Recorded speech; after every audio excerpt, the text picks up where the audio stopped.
கவலை இல்லாம colour print பண்ணுங்க, அதுவும் மிக குறைஞ்ச விலையில. Epson eco tank printers. இது வெறும் ஃபேபுலஸ் இல்ல, இது டோட்டலி பிரிண்டபிளஸ். பாரத் மாதா கி. அன்புக்கும் மரியாதைக்கும் உரிய எனக்கு முன்பாக உரையாற்றிய தேசிய செயற்குழு உறுப்பினர் முன்னாள் எம்எல்ஏ அண்ணன் திரு ஹெச் ராஜா அவர்களுக்கும், அன்பு சகோதரர் மாநில பொதுச் செயலாளர் திரு கருப்பு முருகானந்தம் அவர்களுக்கும், அண்ணா திராவிட முன்னேற்ற கழகத்தினுடைய மாவட்ட செயலாளர் சொரத்தூர் ராஜேந்திரன் அவர்களுக்கும், திரு எம்பிஎஸ் சிவசுப்பிரமணியம் எக்ஸ்எம்எல்ஏ அவர்களுக்கும், எக்ஸ்எம்எல்ஏ திருமதி சத்யா பன்னீர்செல்வம் அவர்கள், மாநில செயலாளர் வழக்கறிஞர் திரு அஸ்வத்தாமன் அவர்கள், கோவிலானூர் மணிகண்டன் முன்னாள் மாவட்ட தலைவர், இன்று இந்த நிகழ்ச்சியை மிக சிறப்பாக ஏற்பாடு செய்து நான் எங்கிருந்தாலும் நிச்சயமாக மாவட்ட தலைவர் மற்றும் மாவட்ட தலைவரோடு ஒத்துழைப்பு கொடுத்து இந்த நிகழ்ச்சியை நடத்தி கொண்டிருக்கிறவர்களுக்கு மரியாதை செலுத்துகின்ற விதமாக நிச்சயமாக நான் இங்கு வர வேண்டும் என மாநில தலைவர் சொன்னவுடன் தூரம் அதிகமாக இருந்தது, நேரம் குறைவாக இருந்த காரணத்தாலும் கூட முதலிலே தயக்கம் இருந்தது. அதற்கு பின்பாக நினைத்தேன், குறிஞ்சிப்பாடி மாதிரி ஒரு இடத்தில் பாரதிய ஜனதா கட்சிக்கு மாநாடு போல ஒரு கூட்டத்தை நடத்துகின்ற ஒரு மாவட்ட நிர்வாகம் இருக்கின்ற பொழுது அவர்களுடைய உழைப்பிற்கு மரியாதை செய்ய வேண்டியது என்னுடைய கடமை என்று நான் நினைத்தேன். மிகச் சிறப்பானது ஒரு கூட்டம். கிட்டத்தட்ட 4 மணிக்கு மேலாக இங்கு மக்கள் அமர்ந்து கொண்டிருக்கக்கூடிய சூழலில் மேடையில் இருக்கக்கூடிய ஒவ்வொருவரையும் பெயர் சொல்லி இங்கு அவர்களை மக்கள் முன்பாக வணங்கத்தான் ஆசை. ஆனால் காலத்தின் அருமை கருதி மேடையில் அமர்ந்திருக்கக்கூடிய மாநில, மாவட்ட, ஒன்றிய, மண்டல் தலைவர்கள், நிர்வாகிகள் ஒவ்வொருவருக்கும் என்னுடைய வணக்கத்தை தெரிவித்துக் கொள்கிறேன். அன்பு சகோதர சகோதரிகளே, இந்த குறிஞ்சிப்பாடியில் குடிகொண்டிருக்கக்கூடிய புத்துமாரியம்மனையும், வில்லுடையான் பட்டியில் வீற்றிருக்கும் முருகப்பெருமானையும், விருத்தாச்சலத்தில் இருந்து அருள் புரிந்து கொண்டிருக்கக்கூடிய விருத்தகிரீஸ்வரரையும் வணங்குகிறேன். இந்த மண் ஆன்மீக மண் தான் எப்போதும், இது தெய்வீக மண் தான் எப்போதும்.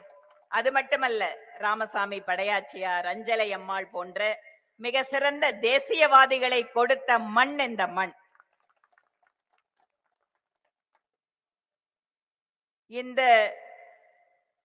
தமிழனின் தலை நிமிர அன்பு சகோதரர் மாநில தலைவர் திரு நைனா நாகேந்திரன் அவர்கள் மேற்கொண்டிருக்கக்கூடிய இந்த யாத்திரைக்கு தமிழகம் முழுவதும் சிறப்பான வரவேற்பு கிடைத்துக் கொண்டிருக்கிறது.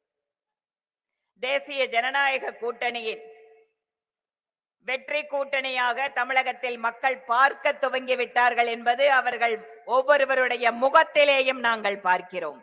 ஏனென்றால் எப்போது திராவிட முன்னேற்ற கழகத்தின் ஆட்சி வீட்டுக்கு அனுப்பப்படும் என்கின்ற எதிர்பார்ப்பு இன்று மக்களிடையே அதிகமாகிக் கொண்டே இருக்கிறது.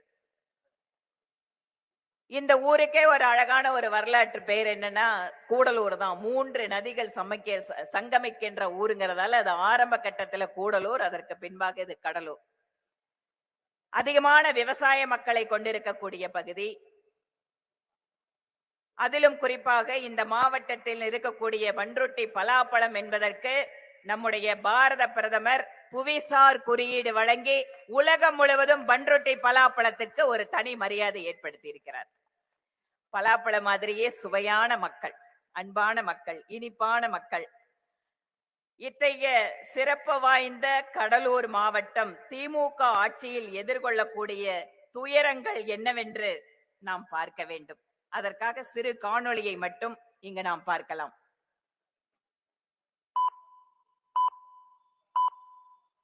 உலக புகழ்பெற்ற சிதம்பரம் நடராஜர் கோவில் அமைந்திருக்கும் புண்ணிய பூமிதான் கடலூர் மாவட்டம். தனக்கே உரிய கலை, கலாச்சாரம், பண்பாடு உள்ளிட்டவற்றை விட்டுக் கொடுக்காமல் இன்றளவும் பாதுகாத்து வருகிறது. இப்படிப்பட்ட வரலாற்று சிறப்புமிக்க மாவட்டத்தை சீர்குலைக்கவே திமுக எனும் தீய சக்தி கங்கணம் கட்டிக்கொண்டு செயலாற்றி வருகிறது. எனக்குன்னே வருவீங்களாடா? ஏன்ட்ட சரசம் பண்றக்கே வாட்டாப்பே உங்களை பெற்றுறாங்களா? இந்த மாவட்டத்தின் உயிர் நாடியே விவசாயம்தான். ஆனால் இந்த பகுதி விவசாயிகளுக்கோ உயிரும் உடம்பும் தான் மிச்சம் இருக்கிறது. மீதி எல்லாம் இந்த திமுக ஆட்சியிடம் மல்லுக்கட்டியே மண்ணோடு மண்ணாகிவிட்டது. அந்த அளவுக்கு திமுக ஆட்சியில் இன்னல்களை சந்தித்து வருகிறார்கள் இந்த பகுதி விவசாயிகள். கடலூரில் போராட்டம் நடத்திய கரும்பு விவசாயிகள் மீது 3 பிரிவுகளின் கீழ் வழக்கு பதிவு செய்யப்பட்டுள்ளது. கரும்பு காய்ச்சி போச்சு, ஒண்ணுமே இல்ல. என்ன பண்ணுது? வழியே இல்லையா?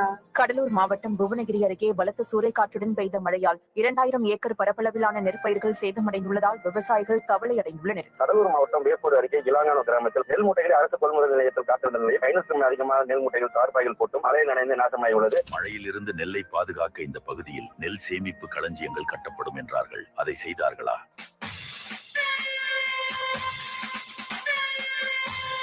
பன்ருட்டி, விருத்தாச்சலம், கடலூர் ஆகிய பகுதிகளில் முந்திரி மற்றும் பலாப்பழம் விவசாயம் அதிக அளவில் செய்யப்பட்டு வருகிறது. முந்திரி மற்றும் பலாப்பழத்திற்கும் குறைந்தபட்ச ஆதரவு விலை நிர்ணயிக்க வேண்டும் என விவசாயிகள் பலமுறை கோரிக்கை விடுத்தும் இந்த திமுக அரசு அதை கண்டுகொள்வதாக தெரிவதில்லை. எதுக்கு அசைய மாட்டியா? இனி உன் காது கூட அணுகுண்டான தூக்கி போடா. பெங்கல் புயல் கடலூரையே புரட்டி போட்டது. வெள்ளமும் வடியாமல், பாதுகாப்பு நடவடிக்கைகளும் இல்லாமல், உரிய நிவாரணமும் வந்து சேராமல் கடலூர் மக்கள் பட்ட துன்பங்கள் தான் எத்தனை. எங்களுக்கு எந்த நிவாரணம் கிடைக்கல, எந்த நிவாரணம் இல்ல. அப்ப எதுக்கு நாங்க ஓட்டு போடணும்? தனது மக்கள் இப்படி அவதிக்கு உள்ளாகி கொண்டிருக்கும் போது ஒரு கண்துடைப்புக்காக கூட முதல்வருக்கு கடலூர் பக்கம் வர நேரம் இல்லை. ஆனால் புதிதாக வெளிவரும் சினிமா படங்களையும் தனது மகன் நடிக்கும் படங்களையும் முதல் ஆளாக சென்று பார்ப்பதற்கு மட்டும் நேரம் இருக்கிறது. எங்க அப்பாவுக்கு படம் பிடிச்சிருக்கு. என்ன கேட்டாங்க, என்ன படம் ஓடுது அப்படின்னா, லவ் டுடேன்னு ஒரு படம் ரிலீஸ் ஆகுது, அதுவும் நீ தான் ரிலீஸா அப்படின்னாங்க. நம்ம தான் ரிலீஸ். கடலூரின் எதிர்காலத்தையும் சீரழிக்கும் வகையில் இங்குள்ள பள்ளி கல்வியும் படுகொழியில் தள்ளப்பட்டிருக்கிறது. அரசு பள்ளியில் கரும்பலகை விழுந்து மாணவர்கள் 2 பேருக்கு தலையில் பலத்த காயம் ஊராட்சி ஒன்றிய தொடக்க பள்ளியில் வழங்கப்பட்ட காலை உணவில் வள்ளி இருந்ததாக குற்றச்சாட்டு எழுந்துள்ளது. இந்த மாதிரி சாப்பாடு தராங்கல்ல, முக ஸ்டாலின் தெரியுமா, சிஎம், அவங்கதான் இந்த சாப்பாடு டெய்லி தராங்க எல்லா பிள்ளைங்களுக்கும். சரியா? கொஞ்சம் ஏஞ்சி அப்படி போக சொல்லுங்க. இல்ல நான் கூட அங்க போய் நிக்கிறேன் மேடம். சத்தியமா உட்கார எனக்கு பிடிக்கல.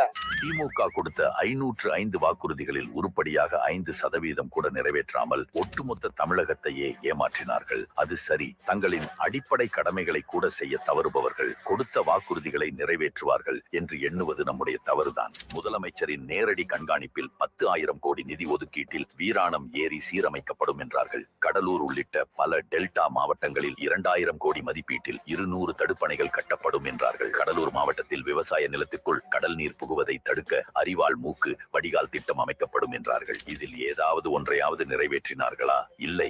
இப்படி கடலூர் மாவட்டத்தை ஈவு இரக்கமில்லாமல் வஞ்சித்து வரும் திமுக அரசை 2026 விரட்டியடிப்போம். கடலூரின் நலனில் அக்கறை கொண்டிருக்கும் தேசிய ஜனநாயக கூட்டணி ஆட்சி அமைய ஆதரவு அளிப்போம்.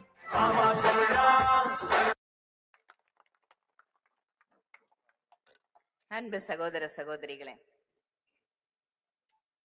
இப்ப போட்டிருக்கிறது கொஞ்சம்தான். கடலூருக்கு திமுக அரசு செய்த துரோகங்களை பட்டியலிட்டனா வெடிய வெடிய தனியா வந்து படமே போடலாம்.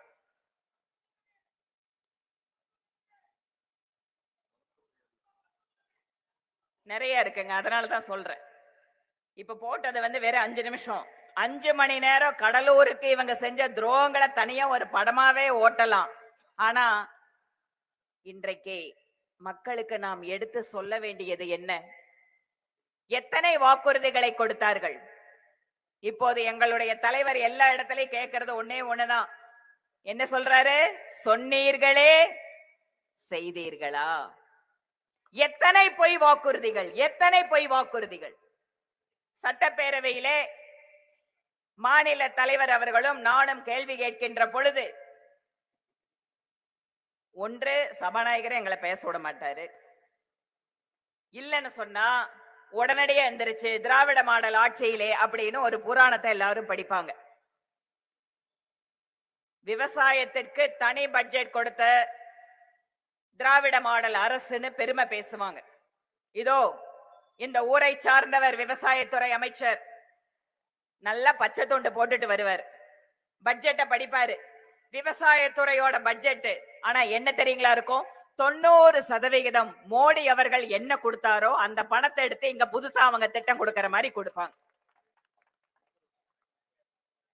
ஸ்டிக்கர் அரசு அப்படிங்கன்னா இந்தியாவிலேயே முதலிடத்துல இருக்கக்கூடிய அரசு அப்படின்னா அது திராவிட முன்னேற்ற கழகத்தோட அரசு தான். எந்த அளவுக்கு இன்று இளைஞர்கள், பெண்கள், பட்டியலினத்தை சார்ந்தவர்கள், ஒவ்வொரு பிரிவை சார்ந்த மக்கள் இன்று இந்த அரசாங்கத்தால் பாதிக்கப்பட்டு கொண்டிருக்கிறார்கள்.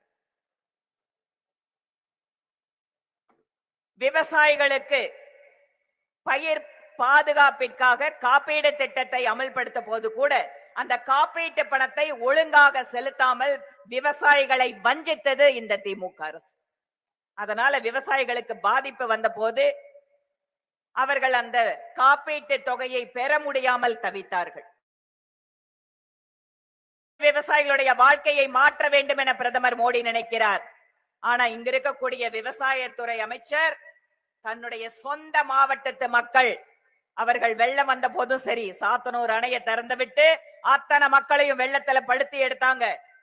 அதே போல கரும்பு விவசாயி பார்த்தோம், பலாப்பழம் பயிரிடக்கூடிய அந்த விவசாயிகளுடைய நீண்ட நாள் கோரிக்கை நிறைவேற்றப்படவில்லை.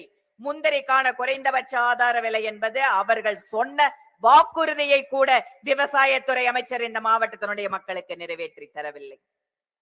இது மக்களுக்கு துரோகம் செய்கின்ற அரசாக இருக்கிறது. இன்னைக்கு அவர்களுக்கு இருக்கின்ற ஒரே வேலை என்ன தெரியுமா?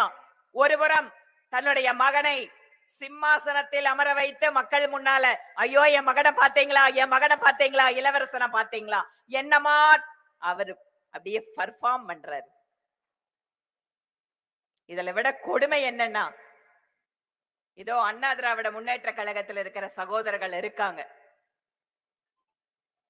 திராவிட முன்னேற்ற கழகத்துல முன்னாள் முதலமைச்சர் கலைஞர் அவர்களோடு சரிசமமாக அரசியல் செய்த அத்தனை பேரும் இன்று உதயநிதி ஸ்டாலின் அவர்களே வாழ்க என்று அவர் முன்பாக காலில் விழுந்து கிடக்கிறார்களே, இது சுயமரியாதை பேசுற இயக்கமா? இதுதான் சமூக நீதியா? இவங்க பேசுற சமூக நீதியா? எந்த அளவிற்கு ஒரு குடும்பத்தின் கீழாக இந்த அரசாங்கம் இருந்து கொண்டு மக்களை ஏமாற்றிக் கொண்டிருக்கிறது என்பதற்கு நேற்று திருவண்ணாமலையில் நடந்த மாநாடு உதாரணம். அரசாங்க பணத்தை எடுக்க வேண்டியது. சினிமா நடிகர் நடிகைகளை நான் அவங்களை குறைச்சு மதிப்பிடலை. அவர்களுடைய புகழை பயன்படுத்தி கொண்டு அவர்களை எல்லாம் அழைத்து சம்பந்தமே இல்லாமல் அவர்களை எல்லாம் இந்த அரசாங்கத்தை பற்றி, உதயநிதி ஸ்டாலின் அவர்களை பற்றி புகழ வைத்து ஒரு மிகப்பெரிய மேடையை அமைத்து கொடுப்பது. வெல்லும் தமிழகத்தினுடைய பெண்கள் என்ற ஒரு மாநாடு யாருடைய பணம் தெரியுமா? மத்திய அரசாங்கம் மோடி அவர்கள் ஏழை பெண்கள் எல்லாம் சுயஉதவி குழுக்கள் நடத்துவதற்காக கொடுத்த பணத்தை எடுத்து அதிலே இவர்களுடைய விளம்பர மாடல் அரசாங்கத்தை நடத்தி கொண்டிருக்கிறார்கள். எந்த பெண்மணி அவள் தனியாக சொந்தமாக அவளுடைய காலில் நின்று வாழ்க்கையில் தொழில் மூலமாக அவள் உயர வேண்டும் என்று பிரதமர் மோடி பணத்தை கொடுத்தாரோ அதையெல்லாம் இவர்கள் எடுத்து இவர்களை பற்றி புகழ்ந்து பேசுவதற்காக ஒரு மேடையை அமைத்து அந்த பணத்தை வீணடித்துக் கொண்டிருக்கிறது. இப்படிப்பட்ட அரசு. நாங்கள் பெண்களுக்கு முக்கியத்துவம் கொடுக்கிறோம், மரியாதை கொடுக்கிறோம். உங்க வீட்டு பெண்மணி கனிமொழிக்கே நீங்க மரியாதை கொடுக்கலீங்களே, ஊர்ல இருக்கிற பெண்களுக்கு எங்க கொடுக்க போறீங்க? இன்று பெண்களுக்கு எதிரான கொடுமைகள் தமிழகத்தில் பல மடங்கு அதிகரித்திருக்கிறது. இன்று இளம் பெண்களுக்கு பாதுகாப்பு இல்லாத ஒரு மாநிலமாக தமிழ்நாடு மாறிக்கொண்டிருக்கிறது. சட்டம் ஒழுங்கை பற்றி சொல்லவே வேண்டியதில்லை. ஒவ்வொரு நாளும் இங்கு அரங்கேறி கொண்டிருக்கக்கூடிய கொலை, கொள்ளை, இவையெல்லாம் தமிழகம் அமைதியான மாநிலமா என்ற கேள்வியை இப்போது எழுப்பிக் கொண்டிருக்கிறது. இவர்களுடைய வாரிசு அரசியலுக்காக, குடும்ப அரசியலுக்காக தமிழகத்தினுடைய எதிர்காலத்தை குழி தோண்டி புதைத்துக் கொண்டிருப்பது திமுக அரசு. இன்னொரு மாற்றத்திற்காக சொல்கிறேன். 24 மணி நேரத்திற்கு முன்பாக பாரதிய ஜனதா கட்சி என்கின்ற உலகத்திலேயே மிகப்பெரிய கட்சிக்கு 45 வயதான ஒரு இளைஞரை பீகாரில் இருந்து இந்த செயல் தலைவராக தேர்ந்தெடுத்திருக்கிறது இந்த கட்சி. திரு நிதின் அவர்கள் 45 வயது இளைஞர். தேசிய அரசியலில் இருப்பவர்கள் ஒரு சில முக்கிய தலைவர்களை தவிர நாடு முழுவதும் அறிந்த தலைவர் அல்ல அவர். ஆனாலும் கூட இத்தனை மாநிலங்களில் ஆட்சியில் இருக்கின்ற உலகத்தினுடைய மிகப்பெரிய அரசியல் கட்சிக்கு ஒரு சாதாரண குடும்பத்தில் இருக்கக்கூடிய இளைஞரை தேசிய தலைவராக வர முடியும் என்கின்ற வாய்ப்பினை கொடுத்து கொண்டிருப்பது பாரதிய ஜனதா கட்சி. மேடையில் இருக்கக்கூடிய, ஏன் இங்கு எதிரே அமர்ந்திருக்கக்கூடிய சாதாரண தொண்டன் கூட இந்த அரசாங்கத்தின் அல்லது கட்சியின் உயர்ந்த பொறுப்பை அடைய முடியும் என்கின்ற ஜனநாயக தன்மை இருக்கக்கூடிய கட்சி பாரதிய ஜனதா கட்சி. ஆனால் திராவிட முன்னேற்ற கழகத்திலே முதல் குடும்பத்து நபரை தவிர அந்த கட்சிக்கு எத்தனை தியாகத்தை செய்திருந்தாலும், எத்தனை காலம் உழைத்திருந்தாலும், முதலமைச்சர் என்கின்ற நாட்காலி அது கோபாலபுரத்து குடும்பத்திற்கு மட்டுமே சொந்தமானது. இது ஜனநாயகம் பேசுகின்ற கட்சியா? இவர்கள் யாருக்கு அறிவுரை கூறிக்கொண்டிருக்கிறார்கள்? யாரை பார்த்து எதிர்குரல் கொடுத்துக் கொண்டிருக்கிறார் திரு ஸ்டாலின் அவர்கள்? ஒவ்வொரு மேடையிலேயும் நின்று கொண்டு தமிழ்நாடு எங்கள் மண், தமிழ்நாட்டிலே பாரதிய ஜனதா கட்சி வெற்றி பெற முடியாது, பாரதிய ஜனதா கட்சி இங்கு காலூன்ற முடியாது, நாங்கள் பதிலடி கொடுப்போம் என்கிறீர்களே. பிஜேபி தான் ஒண்ணு இல்லாத கட்சியே தமிழ்நாட்டுல. அப்புறம் ஏங்க முதலமைச்சர் அவர்களே ஒவ்வொரு மேடையிலையும் பிஜேபி பிஜேபின்னு பேசிட்டு இருக்கிறீங்க? பிஜேபி தான் சின்ன கட்சி, தமிழ்நாட்டுல ஒண்ணு இல்லாத கட்சி, தமிழ்நாட்டுல நுழைய விட மாட்டோம், தமிழ்நாட்டில் நுழைய விட மாட்டோம் என்று சொல்கின்ற திரு ஸ்டாலின் அவர்களே, கடந்த 4.5 வருட காலமாக சட்டப்பேரவையிலே எங்களுடைய கேள்விக்கு நீங்கள் பதில் அளித்துக் கொண்டிருக்கிறீர்களே, மறந்து விட்டீர்களா? இந்த காணொளி காட்சியில நடிகர் திரு வடிவேல் அவர்கள் ரொம்ப அழகா காமெடி பண்ணார். எனக்கு அதை பார்த்தோன்னா ஒண்ணு ஞாபகம் வந்தது. திரு ஸ்டாலின் அவர்கள் எப்ப பார்த்தாலும் பிஜேபி வந்தாது, பிஜேபி வராது, பிஜேபிக்கு இங்க வேலை இல்லைன்னு பேசுறாரு. ஆனால் ஒன்று மட்டும் தெரிகிறது, அவரிடம் ஒரு பதற்றம் தெரிகிறது. நம்ம வடிவேலுவோட காமெடி மாதிரி தான். பில்டிங் ஸ்ட்ராங்கு, ஆனா பேஸ்மெண்ட் வீக். திரு ஸ்டாலின் அவர்களே, மைக்கு கிடைச்சோன்னா நீங்க பிஜேபி, மோடி, அமித்ஷா எல்லாத்தையும் பேசுறீங்க. ஆனா எங்களுக்கு புரிகிறது, உங்களுடைய காலும் கையும் நடுங்கிக் கொண்டிருக்கிறது என்பது எங்களுக்கு புரிகிறது, மக்களுக்கு புரிகிறது. தேசிய ஜனநாயக கூட்டணியிலே அண்ணா திராவிட முன்னேற்ற கழகம் அவர்கள் மக்களுக்காக கொண்டு வந்த திட்டங்கள் எத்தனையோ நல்ல திட்டங்கள். மறைந்த முதலமைச்சர் செல்வி ஜெயலலிதா அம்மையார் அவர்கள் பெண்களுக்காக கொண்டு வந்த அத்தனை நல்ல திட்டங்களையும் நிறுத்திவிட்டு பெயருக்கு அங்கொன்றும் இங்கொன்றுமாக, அதுவும் மத்திய அரசாங்கத்தினுடைய திட்டத்தையும் பணத்தையும் எடுத்து இங்கு நடத்தி கொண்டிருப்பது ஒரு நாடக ஆட்சியாக இருக்கிறது. வருகின்ற தேர்தல் என்பது மிக முக்கியமான தேர்தல். அண்ணன் திரு ஹெச் ராஜா அவர்கள் இங்கு பட்டியலிட்டார். நம்முடைய குழந்தைகள் போதைக்கு அடிமையாகி கொண்டிருக்கிறார்கள், நம்முடைய பெண் குழந்தைகள் இங்கு நிம்மதியாக வெளியே சென்று படிக்க முடியும் என்கின்ற நம்பிக்கை இல்லை. நம்முடைய தாய்மார்கள் இன்று வெளியே சென்றால் பாதுகாப்பு இல்லை என்று நினைக்கிறார்கள். விவசாயிகளுக்கு கொடுத்த வாக்குறுதிகள் எல்லாம் காற்றோடு காற்றாக கலந்திருக்கிறது. இங்கு இருக்கக்கூடிய இளைஞர்கள் இன்று உறுதியான வேலை வாய்ப்பு இல்லாத காரணத்தினால் அவர்கள் மற்ற மாநிலங்களுக்கு செல்லக்கூடிய சூழல் ஏற்பட்டு கொண்டிருக்கிறது. விவசாயம் சார்ந்திருக்கின்ற மாவட்டங்களில் எல்லாம் கூட தொலைநோக்கு பார்வையோடு எந்த திட்டங்களும் இல்லாத காரணத்தினால் இன்று தமிழகம் என்பது என்றோ முன்னொரு காலத்திலிருந்து ஒரு நல்ல நிர்வாக கட்டமைப்பு இருக்கின்ற காரணத்தாலும் இங்கு இதற்கு முன்பாக இருந்த ஆட்சி கொண்டு வந்த பல்வேறு சிறப்பான திட்டங்கள் காரணமாகவும் அங்கொன்றும் இங்கொன்றுமாக இப்போது நல்ல செய்திகள் அப்படின்னு தமிழ்நாட்டை பத்தி வந்ததுன்னா அதற்கு நிச்சயமாக அரசு காரணம் அல்ல, அந்த தனிப்பட்ட நபர்களுடைய சாதனை காரணம். ஆனால் இந்த திமுக அரசு இன்னொரு முறை தமிழகத்தை ஆட்சி செய்தால் இந்த தமிழகம் என்பது வரலாறு காணாத வீழ்ச்சிக்கு சென்றுவிடும் என்பது மட்டுமல்ல, இங்கு இருக்கக்கூடிய தமிழகத்து மக்களுக்கு ஒரு நல்ல நிம்மதியான பாதுகாப்பான வாழ்க்கை என்பது கூட கேள்விக்குறியாகிவிடும். இன்றைய எதிர்க்கட்சி தலைவர் முன்னாள் முதலமைச்சர் அண்ணன் திரு எடப்பாடி பழனிசாமி அவர்களுடைய தலைமையிலே 2026 தேர்தலிலே நாம் வெற்றி பெற்றதற்கு பின்பாக என்னவெல்லாம் பிரதமர் மோடி அவர்கள் மத்திய அரசாங்கத்தில் எத்தனை நல்ல திட்டங்களை கொண்டு வந்திருக்கிறாரோ அத்தனை திட்டங்களையும் முழுமையாக அமல்படுத்துவதற்கு மக்களிடம் நாம் இந்த செய்தியை கொண்டு சென்று சேர்க்க வேண்டும். விஸ்வகர்மா யோஜனா, நம்முடைய விஸ்வகர்மா சமுதாயத்தில் இருக்கக்கூடிய கைவேலை செய்கின்ற, அந்த மாதிரி இன்னும் பல்வேறு வேலைகள் செய்கின்ற 17 வகையான தொழில்கள் செய்கின்ற அந்த தொழிலாளர்களுக்கு, கைவினை கலைஞர்களுக்கு மத்திய அரசு கொண்டு வந்த திட்டத்தை தமிழகத்தில் அமல்படுத்தாமல் தமிழகத்து மக்களை ஏமாற்றிக் கொண்டிருப்பது இந்த திமுக அரசு. இந்த மாதிரி இன்னும் எத்தனையோ உதாரணங்களை சொல்லலாம். அனைவருக்கும் வீடு திட்டத்தில் எத்தனை லட்சம் வீடுகள் கேட்டாலும் கட்டித் தருகிறோம் என்று மோடி அவர்கள் சொல்கிறார். ஆனால் அதற்கு ஒத்துழைப்பு கொடுக்காமல், அந்த திட்டத்தை முழுமையாக நிறைவேற்றாமல், ஒரு மாவட்டத்திற்கு மிக குறைந்த ஆட்களை மட்டுமே வைத்து கலைஞர் வீடு திட்டம் என்று இன்னொரு திட்டத்தை வைத்து மீண்டும் ஒரு முறை அனைவருக்கும் வீடு திட்டத்தின் முழு பலனை இங்கு கிடைக்க விடாமல் செய்து கொண்டிருப்பது திமுக அரசு. இம்மாதிரி மோடி அவர்களுடைய எத்தனையோ நல்ல திட்டங்களை இங்கு இவர்கள் முழுமையாக செயல்படுத்தாதன் காரணமாக ஏழை எளிய மக்களுக்கு மத்திய அரசினுடைய திட்டங்கள் முழுமையாக சென்று சேர்வதில்லை.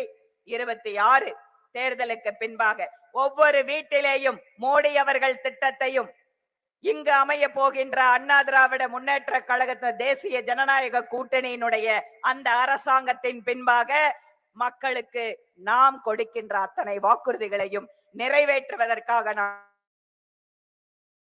சிறப்பானதொரு ஏற்பாடுகள். அன்பு சகோதரர் திரு கிருஷ்ணமூர்த்தி அவர்களுக்கும் அவரோடு பணிபுரிந்து கொண்டிருக்கக்கூடிய ஒவ்வொரு சகோதர சகோதரிகளுக்கும் என்னுடைய மனப்பூர்வமான பாராட்டுக்களை தெரிவித்துக் கொள்கிறேன். பாரதிய ஜனதா கட்சி கொங்கு மண்டலத்தில் உண்டு, கன்னியாகுமரியிலே உண்டு, சென்னையிலே உண்டு என்று கூறுபவர்கள் இன்று குறிஞ்சிப்பாடியிலே இந்த ஏற்பாட்டையும் கூட்டத்தையும் பார்த்ததற்கு பின்பாக பாரதிய ஜனதா கட்சி எல்லா இடங்களிலேயும் உண்டு, எங்கும் உண்டு என்று கூறத்தக்க வகையிலே உங்களுடைய உழைப்பு இருந்திருக்கிறது. அத்தனை பேருக்கும் மீண்டும் ஒரு முறை என்னுடைய வாழ்த்துக்களையும் பாராட்டுக்களையும் தெரிவித்துக் கொண்டு விடைபெறுகிறேன். நன்றி, வணக்கம்.